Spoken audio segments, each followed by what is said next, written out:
दोस्तों, आज हम भगवान बुद्ध के अनुयायियों के लिए विश्व भर में प्रमुख तीर्थ स्थलों में से एक सारनाथ के बारे में आपको यहाँ जानकारी देंगे। सारनाथ, जहाँ से बुद्ध ने दिव्य ज्ञान देना प्रारंभ किया, इस उपदेश को धर्म चक्र प्रवर्तन कहते हैं। सारनाथ भारत के उत्तर प्रदेश राज्य स्थित वाराणसी से लगभग 10 किलोमीटर की दूरी पर स्थित है। यह स्थान बौद्ध एवं जैन धर्म के तीर्थयात्रियों के लिए बहुत ही महत्वपूर्ण है। गौतम बुद्ध ने अपना पहला उपदेश सारनाथ में ही दिया था। एंट्री गेट पर यदि आप मास्क नहीं पहने हैं तो आपको अंदर नहीं जाने दिया जाएगा। आपको मास्क लगाना ज़रूरी है। गेट से एंट्री के सामने ही महात्मा बुद्ध जी की एक और मूर्ति स्थापित है, जिसके पीछे शेषनाग ने बुद्ध जी के ऊपर छाया कर रखी है, जैसा कि हिंदू धर्म में श्री कृष्ण या भगवान विष्णु। मंदिर परिसर में ही लाफिंग बुद्धा भी मिलेंगे। एक प्रमुख बौद्ध तीर्थ स्थल होने के कारण पूरे विश्व भर से यहाँ हर वर्ष लाखों श्रद्धालु आते हैं। इन श्रद्धालुओं में जापान, थाईलैंड और चीन के बहुत सारे देशों से लोग आते हैं। इस मंदिर की खासियत इसकी थाई वास्तुशिल्प शैली है। मंदिर की इमारत काफ़ी रंग बिरंगी है, इसलिए इसे दूर से बाकी इमारतों से काफ़ी अलग दिखाई देती है। यह मंदिर थाई बौद्ध महंतों द्वारा संचालित किया जाता है। मंदिर के पास एक खूबसूरत बगीचा भी है, जहां कई तरह के फूल पौधे लगे हैं। महात्मा बुद्ध की एक विशाल प्रतिमा यहां आप देख ही रहे होंगे। प्राप्त जानकारी के मुताबिक गौतम बुद्ध की यह प्रतिमा हमारे देश के बुद्ध की सबसे बड़ी प्रतिमा है। थाईलैंड के पूर्व प्रधानमंत्री सुरायुत चुनालोट ने इस प्रतिमा का शिलान्यास 16 मार्च 2011 को किया था। बुद्ध की यह प्रतिमा 80 फीट ऊंची है। इस प्रतिमा को बनाने में करीब 2 करोड़ रुपए की लागत आई और इसे बनाने में 14 वर्ष का समय लगा। इस प्रतिमा को बनाने में 815 बड़े पत्थरों का इस्तेमाल किया गया। बुद्ध की इस प्रतिमा को बनाने के पीछे भी एक कहानी है। कहते हैं, जब तालिबानी समुदाय ने अफ़गानिस्तान में मौजूद महात्मा बुद्ध की मूर्ति को क्षतिग्रस्त कर दिया, तो यहाँ सारनाथ में इस विशाल प्रतिमा को बनाने का काम शुरू हुआ। 14 सालों के अथक प्रयास का नतीजा ये विशाल प्रतिमा के रूप में आज सारी दुनिया के सामने है। इस प्रतिमा के सामने ही एक बड़ा सुंदर उद्यान बना हुआ है। उद्यान में रंग बिरंगे फूल हैं और पास में ही पानी के फव्वारे भी लगे हैं। इसी उद्यान में बुद्ध की प्रतिमा के ठीक सामने एक महामाया देवी सरोवर भी बना है। सरोवर ज़्यादा बड़ा तो नहीं है, लेकिन सुंदर लगता है। इस प्रतिमा के चारों तरफ सारनाथ, लुम्बिनी, बोधगया और कुशीनगर जैसे 4 प्रमुख बौद्ध धर्म के मंदिरों का वर्णन किया गया है।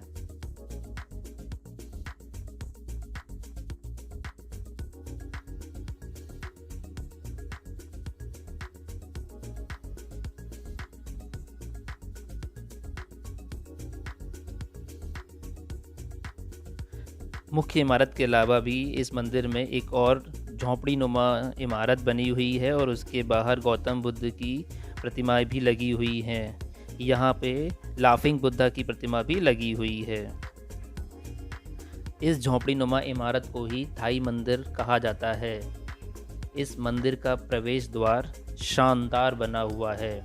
प्रवेश द्वार से लेकर मंदिर के मुख्य भवन की आकृति में थाईलैंड संस्कृति की झलक साफ दिखाई देती है। एक खुले मैदान के बीचों बीच बना यह मंदिर बहुत ही सुंदर लगता है। मंदिर परिसर में मुख्य भवन के अलावा भी कई मूर्तियां और आकृतियां बनी हुई हैं। थाई मंदिर के ऊपर मुख्य भवन के ऊपरी भाग में महात्मा बुद्ध के चित्र बने हुए हैं।